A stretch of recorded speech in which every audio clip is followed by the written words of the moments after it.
Wayne Anderson. I'm an infrastructure managed services solution architect for Avanade. My primary responsibility is leading managed service architecture for our Midwest region, which includes Chicago, Minneapolis, and Wisconsin, and all those sorts of areas. One of the other roles that I serve here in North America is as one of our infrastructure as a service subject matter experts. And there's a lot of customers that I've dealt with. I actually looked at my customer portfolio from the last 3 years, and I stopped counting at 45. In the past year, I've worked with 19 customers. 10 of them are in the Fortune 500. Many of the things that we're going to talk about here today are actually challenges that are common to many of these customers. So before we get started, there's a few things I just want to cover about Avanade. We've been around since 2000. We're really a provider of business technology solutions as well as managed services with a uniquely deep focus on the Microsoft platform. And we leverage the relationship of our parents, Accenture and Avanade, to deliver results for our customers. What we're seeing right now in the marketplace, of course, is that the huge advantages that we're seeing in technology, in the data, the way that people are using data, it's really changing how people work. So we've got to focus across devices, across people, across products that provide insight, as well as connected systems that help align the way that we work with our customers. Just a couple things. We are always looking for good architects. Here in the room, we've got a couple roles that are open, as well as a contact for one of our recruiters if that's something that you're interested in. One of the other things here in the room, you've got a person by the name of Bargavi there in the back. Bar, can you wave your hand? Bar actually leads our technical training for Avanade. She also has been developing our Iasa integration in Avanade. One of the focuses that we're looking at right now is continuing to bring bigger, broader, cross-vertical and also cross-technology focus to the way that we look at architecture.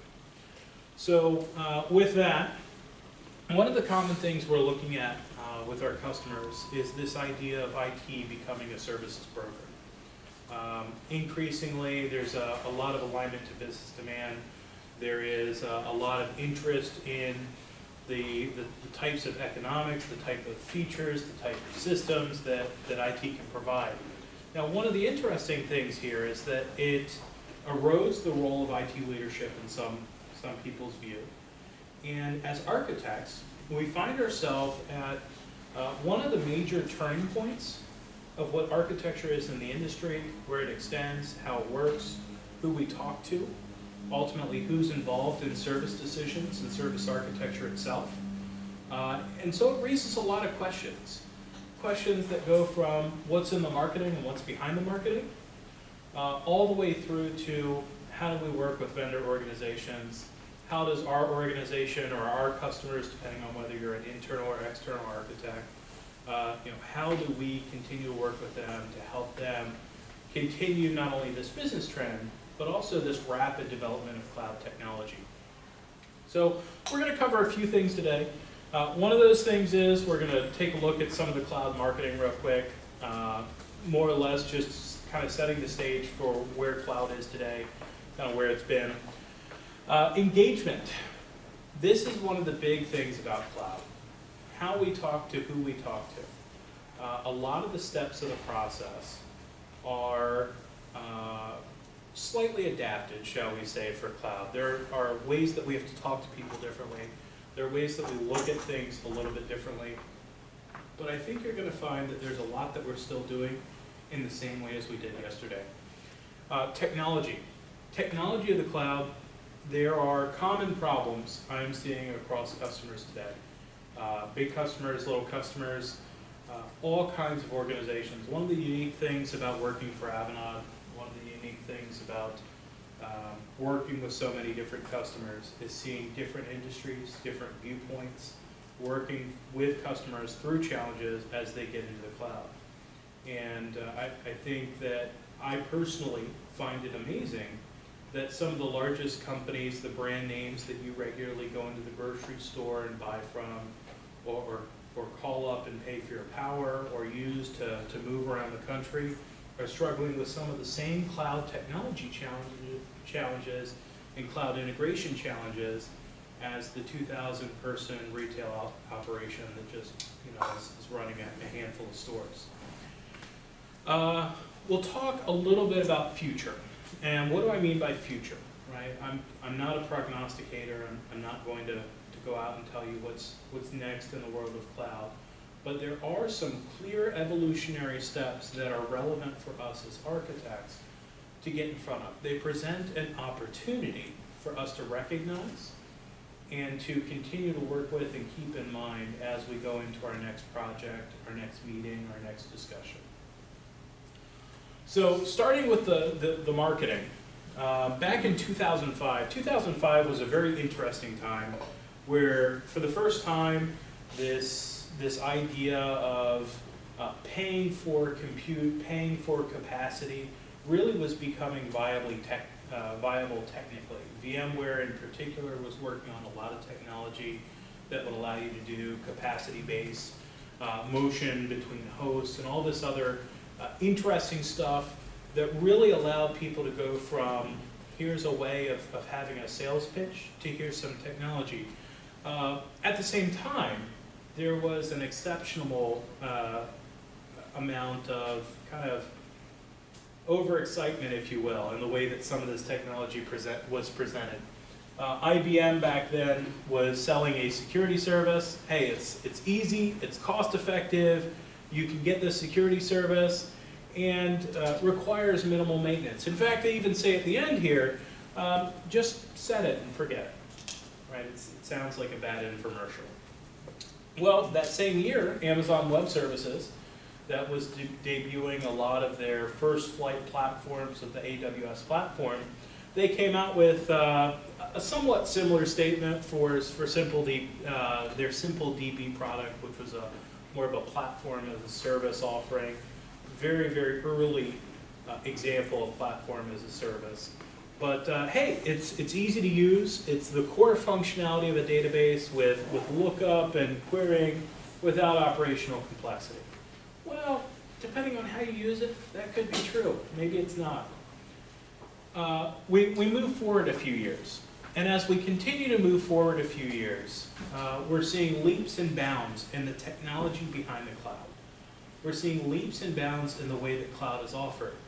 We're seeing leaps and bounds in the way that our customers, our organizations, ourselves, are connecting service components, are connecting operational components to leverage the value that cloud offers.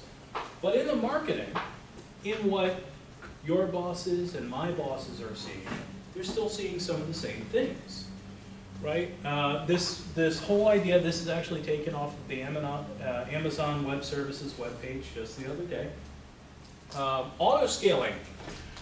You can automatically scale your fleet or maintain your fleet at a set size. It's well suited for your application, and it could be true. Maybe it's not, right? Somebody has to figure that out. Same thing when you look at the load balancing. You could achieve greater fault tolerance for applications, less manual intervention. Could be true. Compared to what? Somebody's got to make that determination. Somebody has to work with that service. Somebody has to help make that decision. And it's true for other services. Never wait for servers or infrastructure again. Okay. Except when you have to wait to buy the infrastructure because you didn't set it up right. Right? There's a lot of stuff that has to happen for that to be true. The same thing when you look at even the newest offering, Azure Machine Learning. This amazing new way of making scalable access to machine learning possible for a wide variety of companies that could never ever set up their own Hadoop clusters and get all of the skills and infrastructure knowledge and all this other stuff to make something like this happen, is now a buy it by the byte kind of service. Well, that's great. Hey, drag, drop, and predict. It's that easy. If you know the R programming language, and if you generally understand the architecture, And if you already have the application built, it is that easy. But somebody has to figure out whether you're in a position to do all those steps and really drive home this claim. Maybe your organization can do it. Maybe it can't. Somebody has to be part of that process. One of the big things from my experience that I'll just share is the observation that cloud solves a lot of how. How you deal with fault tolerance, how you deal with high availability, how you deal with disaster recovery, how you deal with scale, how you deal with technologies that you may not be in a position to deploy in limited data centers that this organization or another organization has. Great answers for those problems, but it's in the how. There are other questions out there, like why? Why would I deploy that? Do I need simple DB? I don't know. Do I need machine learning? I don't know. What am I doing? Right? So somebody has to figure out that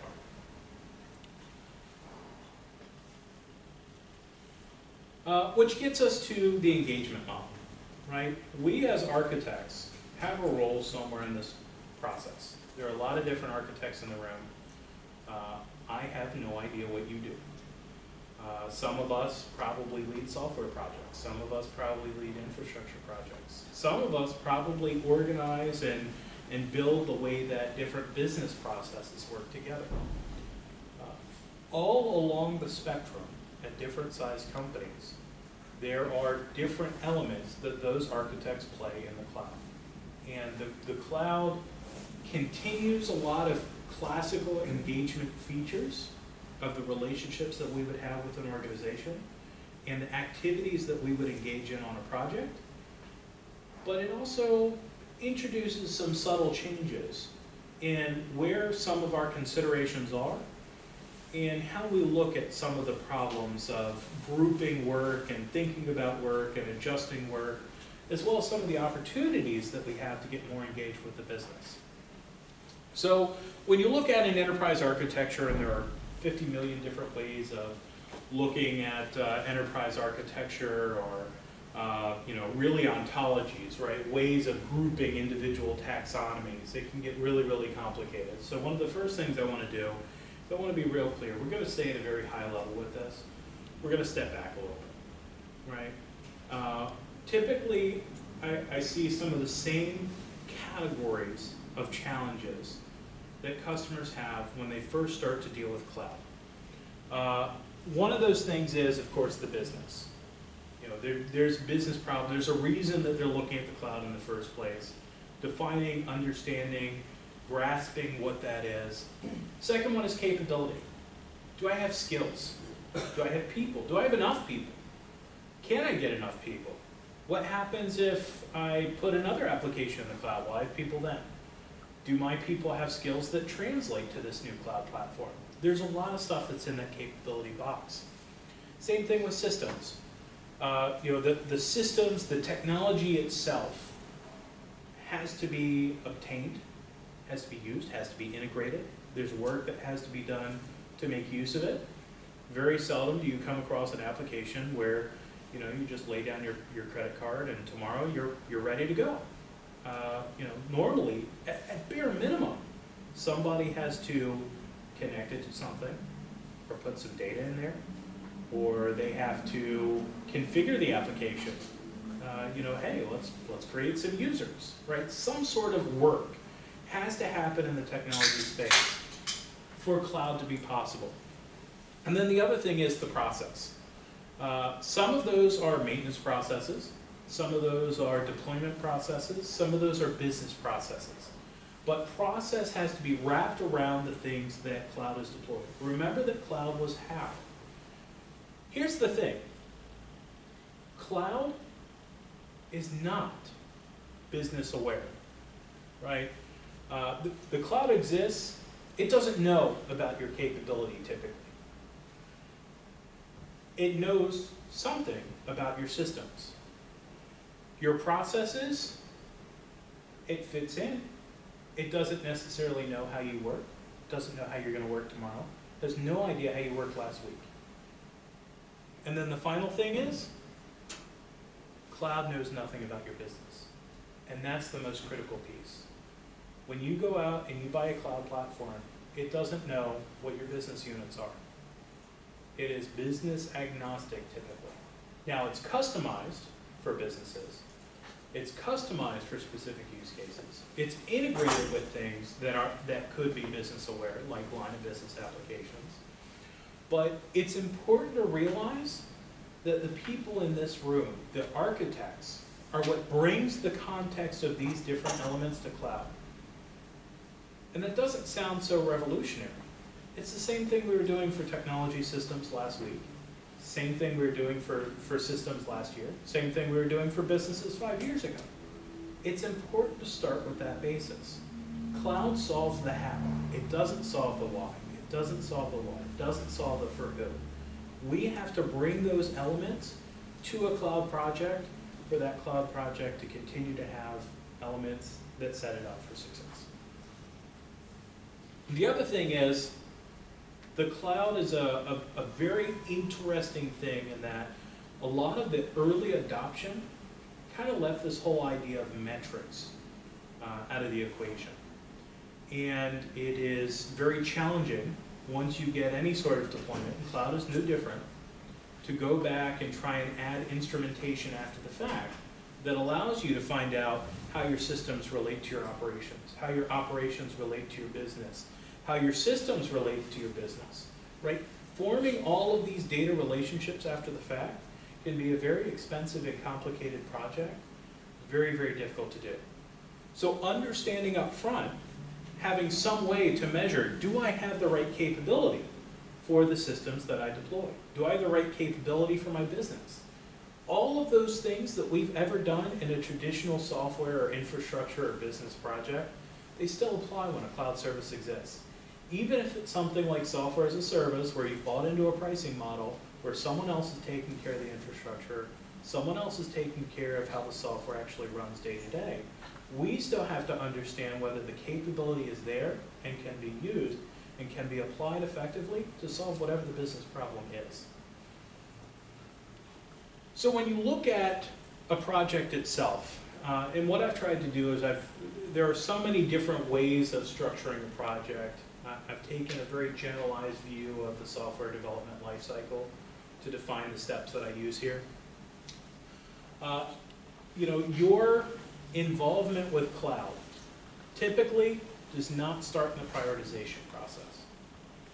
Prioritization, need identification, doing your portfolio analysis, getting the business context, all of those initial activities are activities that are about the business.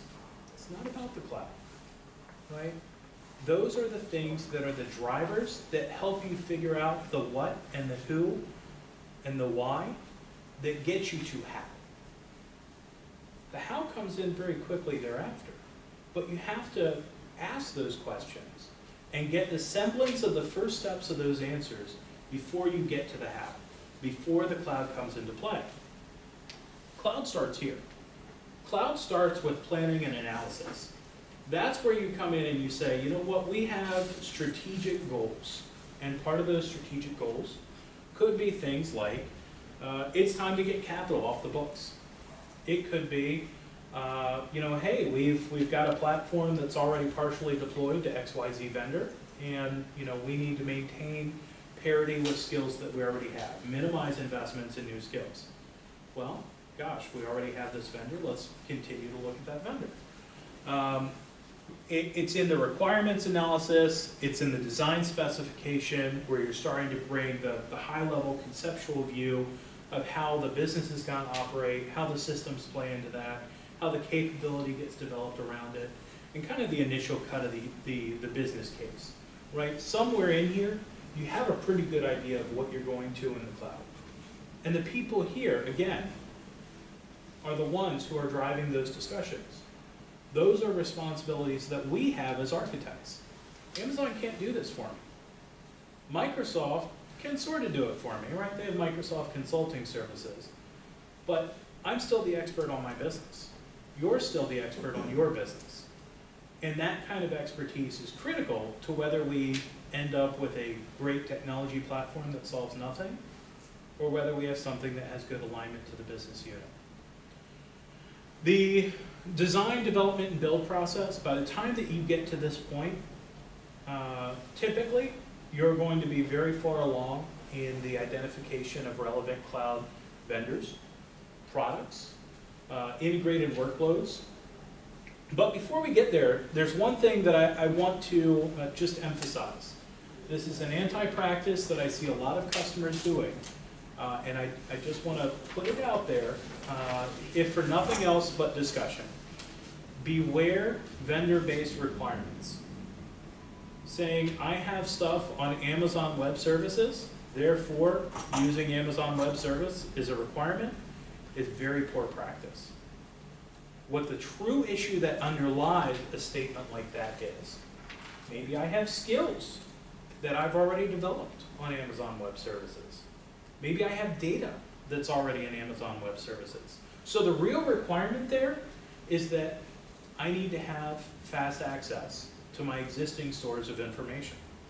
I need to have minimal investment in new skills, and that's going to drive me to stay with a platform that maybe I'm already on. Now, why does that matter, right? Can't I just take the shorthand of, well, I'm already on AWS, so I should be on AWS, or I'm already on Azure, so I should stay on Azure?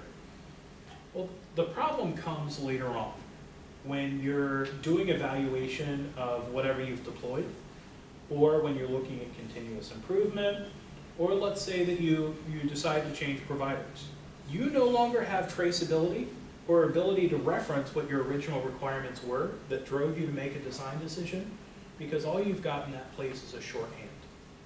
You don't have the things that were behind that decision. You don't have the things that were behind the selection of an individual platform or an individual technology, because you kind of took the shortcut that said, well, I've got stuff there, I'm just going to go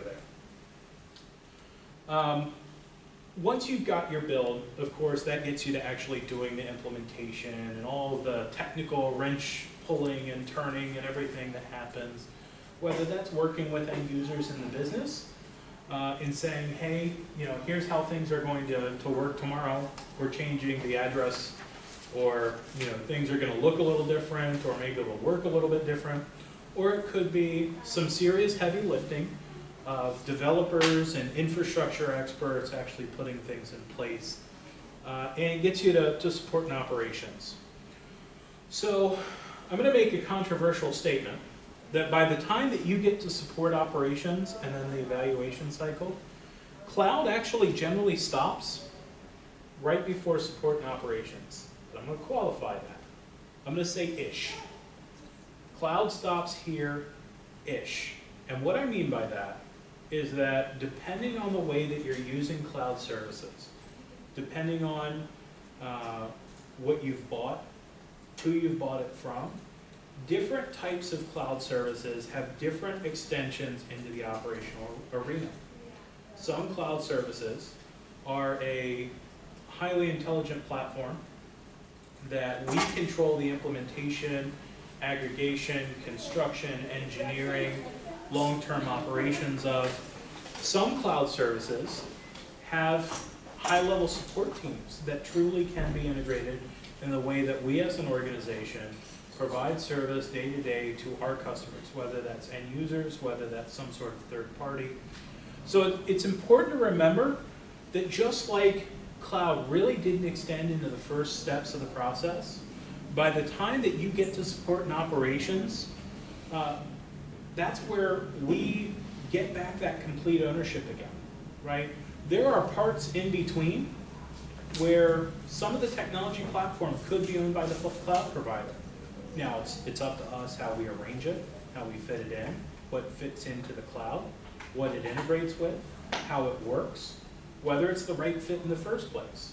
But within those steps, once we've delegated something to a cloud service, there are cloud engineering teams and roadmaps and typically commercial agreements that we're accepting that define the bounds of some element of service that we're now working around and plugging into. So I want to be very clear.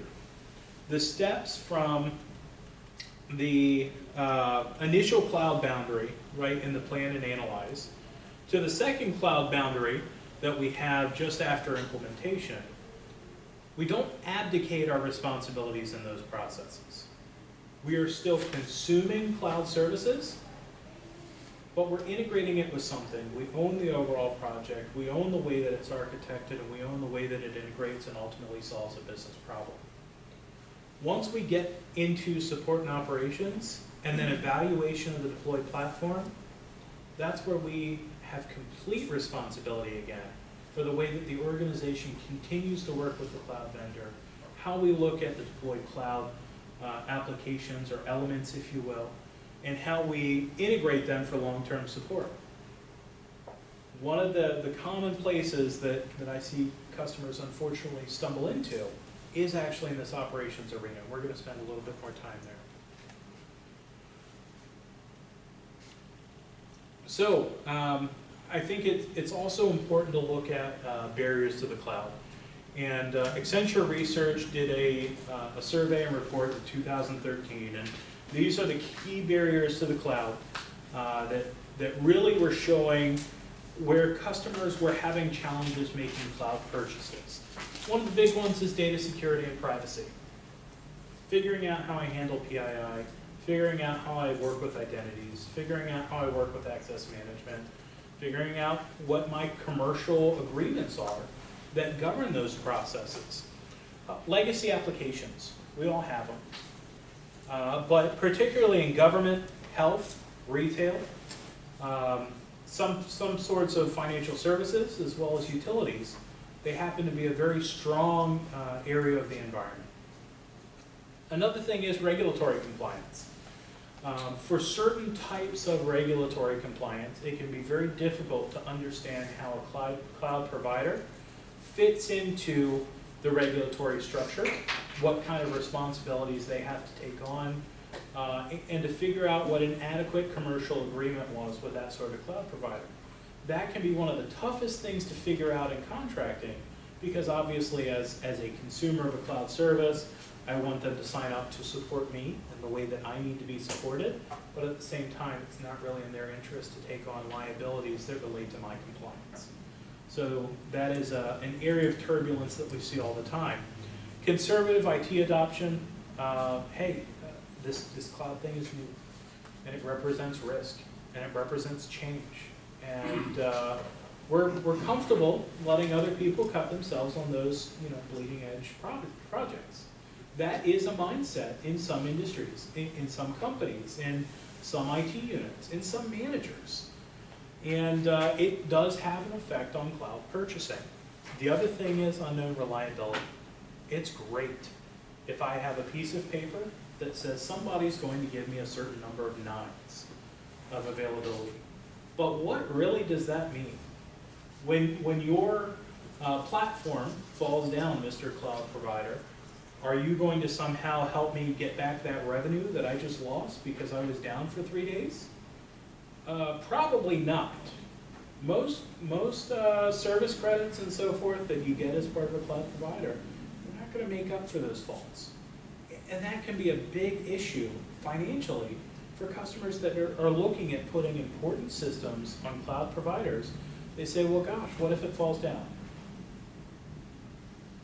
I want to draw something out. The reason I put these up here is a lot of these things are things that we as architects have an opportunity to work with our organization or our customer, depending on our architectural context, to help them work through.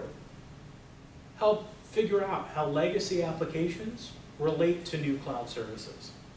To figure out what an identity map could look like. Does the business value of a new system provide enough value to the organization that it's worth making the investments that get us past security problems?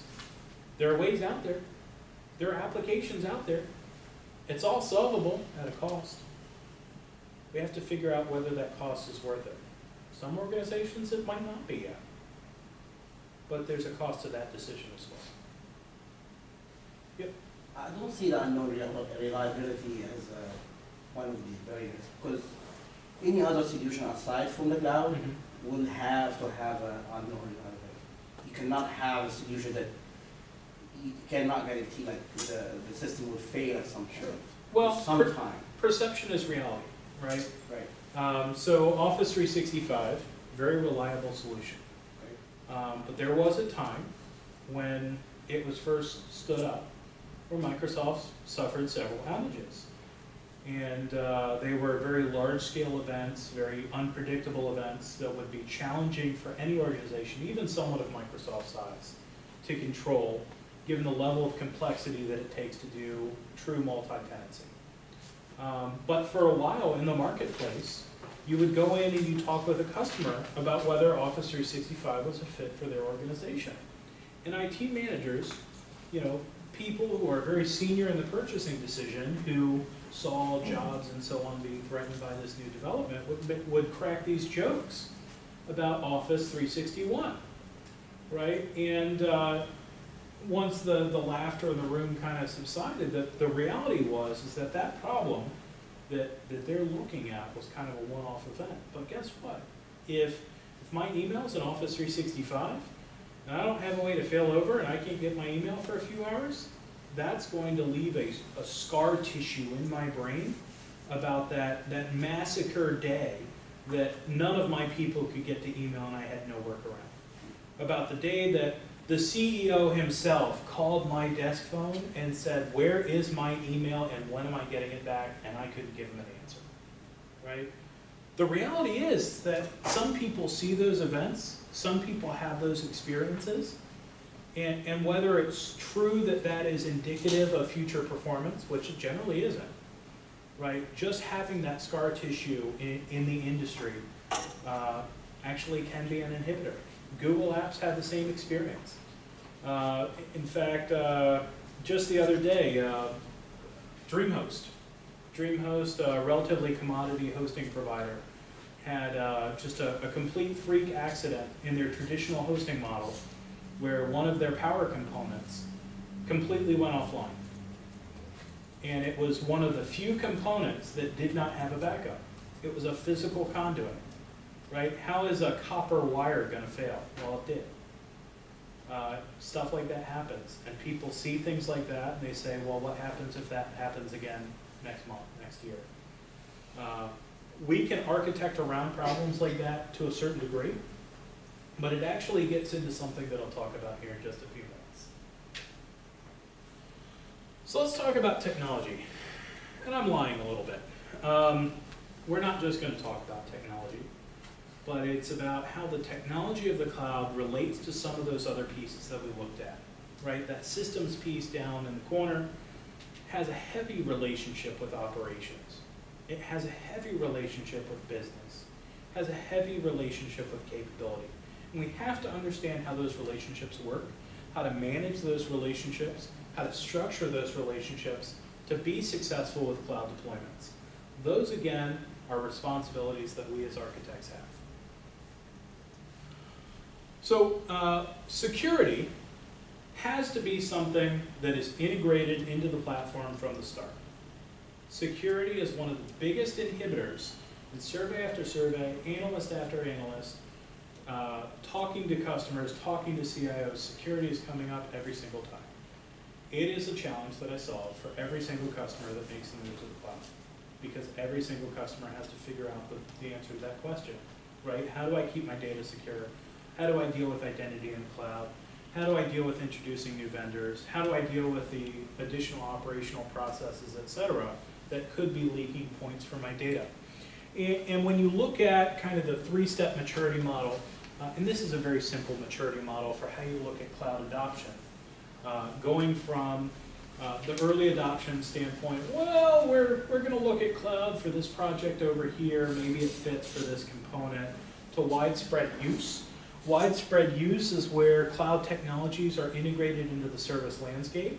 Well, generally, business unit alignment to that cloud strategy is kind of inconsistent. Maybe there's not a lot of integration into a service catalog yet. And then you get to kind of a more mature state where you really have operational integration of any cloud services. There are clear standards for how things get aligned to business commitments. And we started out with this picture of IT as a services broker. part of getting to the most mature state is having clear alignment between what you're acquiring from a cloud service and what you're providing back to the business. It's not a straight pass-through. There is an important ability to add value for IT now and into the future in how cloud services are combined, how they're integrated with other developments, other knowledge that we have natively about our businesses.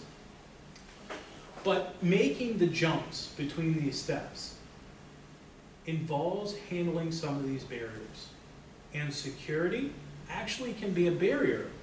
Even once you make the initial decision to get into early adoption, wholesale security, solving more of the security question, having more security context becomes a gate to get into widespread use, to deploy it more, to harvest that and to go and do another project with it.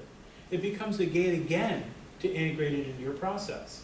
How do I deal with identity across multiple vendors? Do I have the right policies? How do I deal, how do I specify how my regulatory compliance flows through to these other vendors? It's a gate again, getting to that last step of maturity. You can't manage what you can't monitor. One of the places I see a lot of my customer architects fall down is that they've done some of that early stage, early adoption. And they had some sort of monitoring product that sat on servers. And it sat on their storage area network, and it sat on some Cisco switches. And back in the old world, Bob could get a little ring on his pager at 4 in the morning because a Cisco switch went down. And so he had the chance to very quickly respond to that, and that's how everything was integrated into their organizational process. Well, guess what? In the cloud, your ability, your visibility into the health of the service has to be put there by somebody. It has to be designed there by somebody, and that somebody is you. You have to figure out how you make use of the health statistics, the health services that are either made available as part of the service or extended into the service by us as architects. If you can't get that health information, if you do not have that instrumentation, it's going to be very difficult to effectively own a service end to end. And I would even argue, when you look at some of the higher value services, right? One of the things when I talk about this that people ask me is, well, what about software as a service? I have essentially a set of commitments that tell me it's going to run all the time, and it's going to run all the time in the way that I want it to do, and I'll be able to do everything, and unicorns will dance with daisies and everything else. Well, the reality is, somewhere in the organization, at either a business level or an IT level, we as architects should be pushing for the commercial commitments that allow that kind of service to have commitments and visibility to us in the way that we need to. Not all monitoring is technological. Some of the monitoring is process-oriented. Hey, I need to have a notification if my CRM system that I bought as a service is encountering challenges. The way that I get warning of that should not be when I have 300,000 users calling me to tell me my CRM is down. The way that I get notification that I've had an availability challenge for the last 6 months should be a proactive step of governance that I have set up between myself and my service provider. Now, depending on the value of the service, depending on the scope of the service, the commitments that you can get back from a cloud provider vary, but certainly it should be something that you have a strategy on. That is a combination of technical features where it's possible, especially in platform as a service and definitely in infrastructure as a service. But the operational pieces, what are you doing from a governance perspective? What are you doing from a process perspective? How are you dealing with change? And then finally, at a contractual perspective. Ultimately, the commitments that you have back from your cloud provider should reflect the commitments that you make to the business. And it's on us as architects to make sure that there's that back-to-back alignment and traceability. One of the other corollaries here, you can't remediate what you can't test. testing in a very similar way is a challenge in the cloud, especially as the complexity lever goes up. And just like when network load balancing kind of came into vogue, and you had these network load balancers that were sometime load balancers. And you know, somebody would get on an application, they'd call into the help desk and they'd say, I can't get my data. And the next guy, you know, you go and test it, and that IT guy would say, well, I'm getting perfectly fine behavior. And it would take a long time to figure out why this variability and end user experience was happening. Same thing applies to the cloud. As you get more and more abstracted away from the solution, as you're adding things like autoscalers and adding the ability to do all kinds of weird adjustment of resources, and you're getting into platform as a service, a lot of that information gets more and more difficult to test because you've got more and more scenarios, more and more logic paths that you can follow in the application, in the infrastructure, in the system, in the business. So it's important that it's not just about monitoring, it's also about the ability to test during the process of implementation.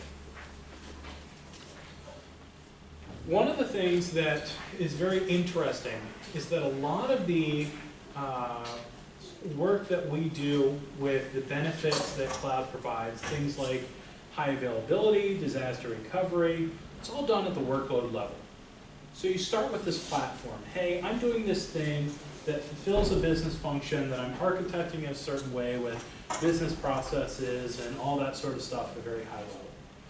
That gets kind of broken down into what I'm calling here applications. Within a given application, it could be an application within the business context. You know, here's how I'm applying the higher level architecture of what I'm trying to do from a business perspective. It could be a technology application. Hey, as part of this platform, I need to run a web front end that provides a publishing portal, you know, and that's one of the applications that I have in my platform. Well, below that, there is actually a workload of serving that content. Below that, there could be a workload of how I deal with individual users, how I notify individual users. There could be a business workload of how somebody goes through a process to approve some new piece of content that has to get approved. Now, that may also get implemented in the technology, but there's a business process there too that has to be looked at in the same way that we did last year. But the how also gets looked at the workload level to say, what are we leveraging from the cloud provider that lets us do this better, cheaper, more efficiently? A lot of the things that cloud does happen in this last layer, this workload layer, where stuff is broken down, not necessarily to an atomic component, but to individual groups of related components. A lot of the architecture that we do at the platform level, even at the application level, I would argue in some cases, just depends on the cloud platform, those first couple levels, what we have as architects, the responsibility that we had as architects, are largely unaffected from the way that we were doing business 5 years ago. Cloud economics. It's very, very hard to realize cloud savings if your application, if your system, if your business is not leveraging cloud behaviors. When you think about the reasons that people get into cloud, it's about shifting operational cost, it's about scalability, it's about consumption, it's about unitary pricing. But if the things that consume that cloud service can't consume a business or cannot consume a service in the same way that its price and that price advantage is leveraged, you're going to have a challenge ever realizing your business case from the cloud. And unfortunately, I've seen customers that have lost money, have spent more money because they went to the cloud. Why? Because they took an unoptimized workload and they said, I'm just going to turn around, I'm going to lift it, and I'm going to shift it, and I'm going to operate it in the same way in the cloud as I did on physical servers that I own in cheap data centers that I staff minimally and provide bare operational support. I got much better service in the cloud, but because I didn't translate that workload to take advantage of cloud capabilities, I spent more money. Great examples of that are management efficiencies. Guess what? When everything's in the cloud, I don't necessarily have to be next to the server to press the power button, right? There's consolidation that I can look at there. There are ways of bringing functions and skill sets and capabilities together that as a business, I can look at to realize savings. Some organizations miss that step. Same thing with consumption-based provisioning. One of the biggest money losers that I see customers go into, believe it or not, is development environments. A lot of customers use infrastructure as a service for a development environment, and then they don't turn them off. And every hour that it's running, that a developer is not looking at that environment, or is not referencing that environment, or is not pulling data from that environment, is just money that's going out the door. And so there are operational and technical options for how that problem gets addressed. In some cases, it's an easy fix. But just because something's obvious doesn't mean it's not a problem, right? Sometimes we overlook the obvious because we spend so much time on the complex. Platform cost optimization. This is about procurement. It's about moving beyond that first foray into the cloud. That first foray into the cloud, well, different companies will look at that acquisition in different ways, but one of the things that I see a lot is customers move into private cloud or they move into public cloud infrastructure as a service as the first step, because it provides that careful balance between control. I have control over my processes, I have control over, at least more control over the way that my data is used and propagated and associated and indexed and all the other things. But as you continue up the value chain in cloud services, there is continuing opportunity to take more and more money off the table by centralizing functions into high-scale services that typically should offer better economic advantage. For example, if you're buying into equal capability, the same capability platform as a service should be more economical than the same capability provided through some mass of infrastructure as a service. Same thing when you look at software as a service. Software as a service should offer better value to an organization as long as it's apples to apples comparison than component parts of a customer doing it themselves. There are always exceptions to every rule. Sometimes I see that not work out because potentially environments are under-provisioned, or they're under-resourced, or they're targeting a different service level, and this service over here is targeting a higher one, right? But it is something to pay attention to. As you mature in the process, you should see money coming out of the process. One of the last things I want to touch on is capacity management and business continuity. As architects, we have responsibilities to be able to answer questions at a level higher than the cloud. We need to be very careful that we don't get locked into the cloud mindset. If somebody comes to me and says, what happens when the cloud fails? And I'm answering in some sort of context of what happens within that cloud provider, I'm in a world of trouble.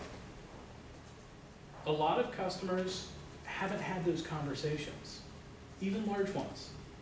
They're looking at acquiring a single vendor, and there should at least be a conversation that says, does the system or workload or environment that I'm doing cloud integration with, does it make sense for me to step back and say, what's my other path? What happens if? Is there business value to having a backup plan? It could be that it would be so expensive it's just not worth it. But the question should be asked and answered. And then the other thing is, capacity spikes. This is one of the big things that drives people doing cloud adoption. Hey, you have this auto provisioning capability. Are you using it? A lot of customers I see make their initial transition. It really is that lift and shift scenario. I'm going to use this new set of cloud services in the same way that I use the old services that were running on my hardware. And they don't answer this question until 2 or 3 different iterations of the platform later. By asking this question up front, how are we making use of those cloud features? We can solve some of our capacity and provisioning and disaster recovery problems before they become problems, by architecting and designing it into the platform in the first place. Okay. So to start a great presentation, thank you so much for all the information. I have a question regarding all this. How does IT service management play a role in all of this? Sure. You know, it's funny that you asked that. I saw a great ad, actually in the airport on my way to come to Seattle. And it was an ad from ServiceNow, and it said, go from the Department of No to the Department of Now. And I was really thinking about that. And it's a great tagline. First of all, it's memorable, obviously. But it's also a really relevant place to advertise for where the state of the IT industry is. A lot of customers, and I will say I see very strong variability with this.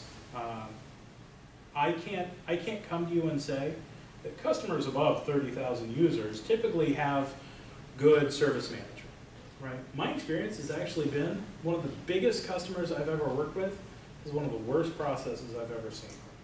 And I've seen 2,000 user environments that are extremely strongly regulated, that have strong governance, because they had a CIO or a CTO early in the process that said, wait.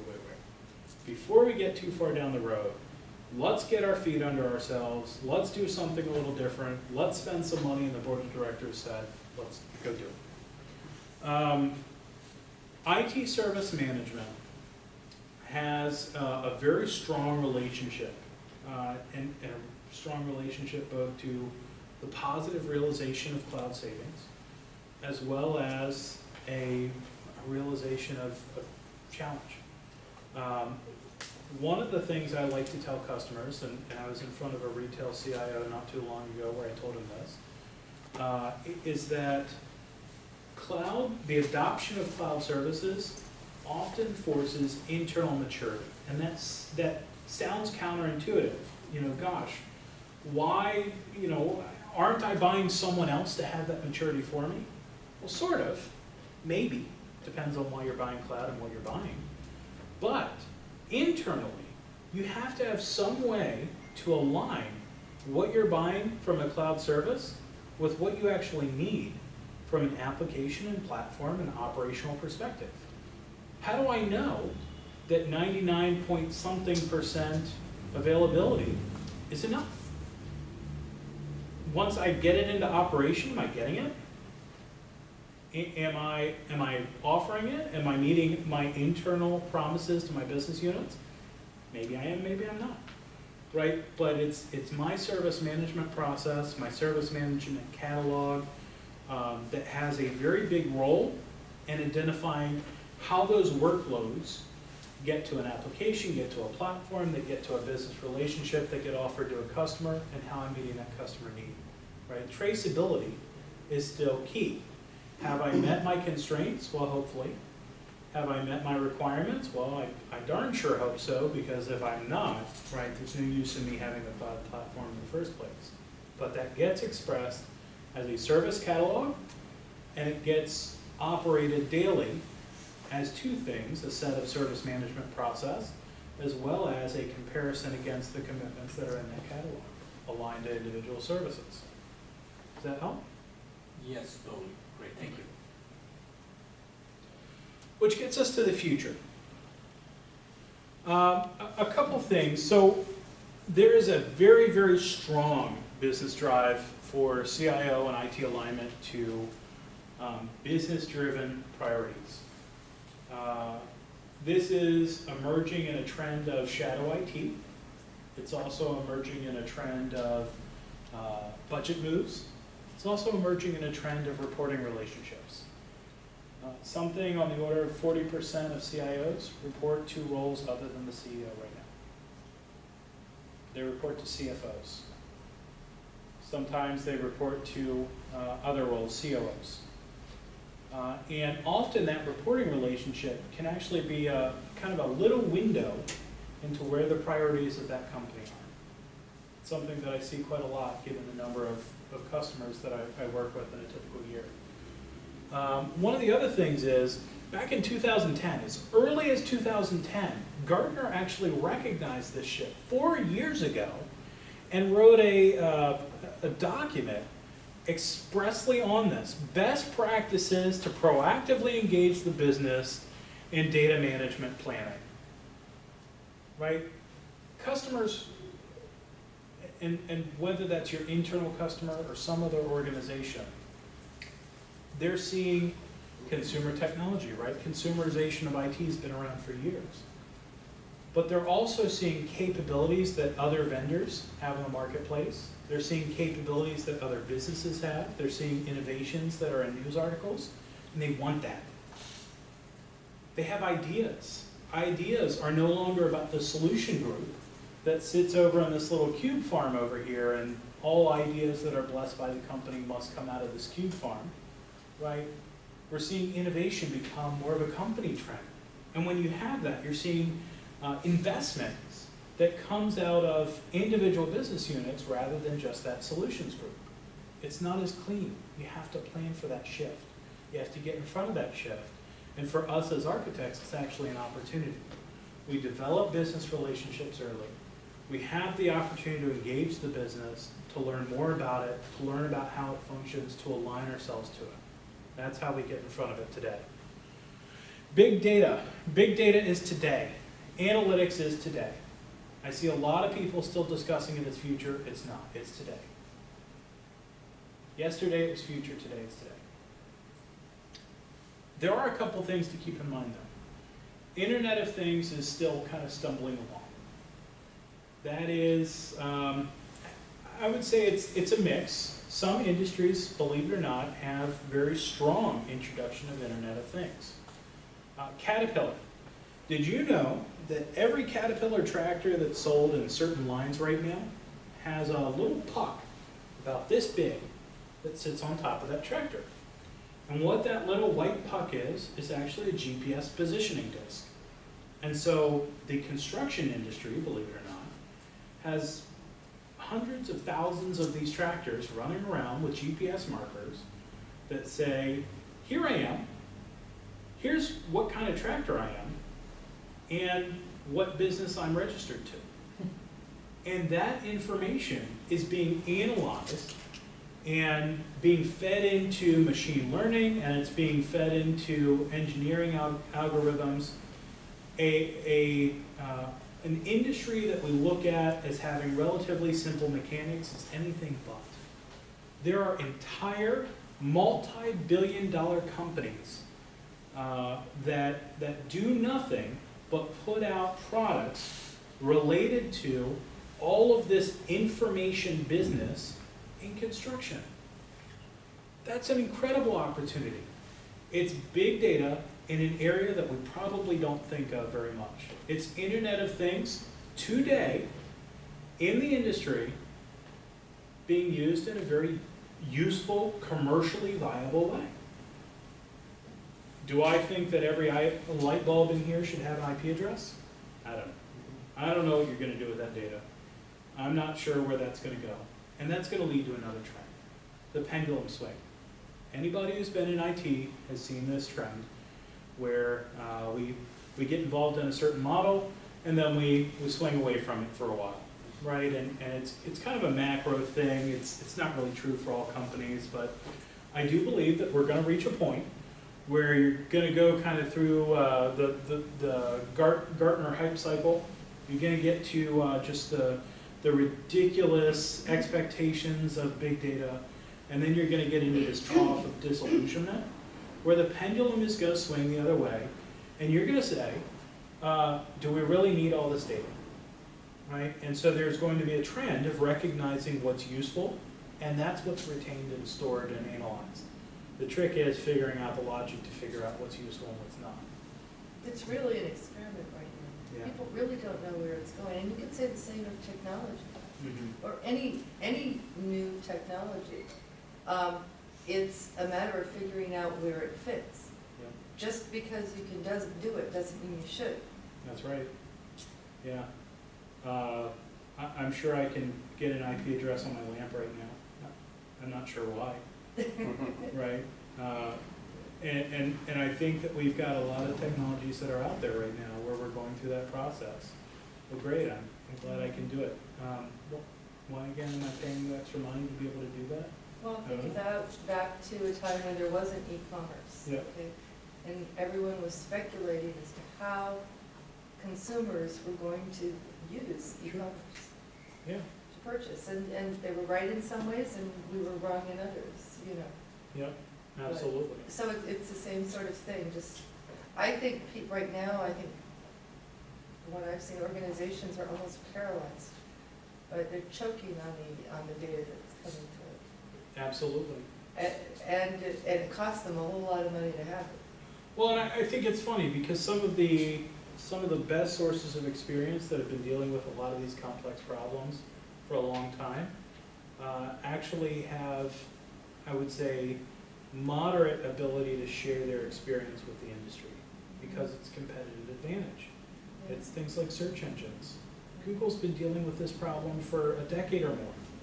There's a lot that we can leverage from that, and we're seeing one-off webcasts, we're seeing one-off contributions back, but we're really not seeing a lot of those contributions make it into the marketplace unless you go out and you hire a Google engineer.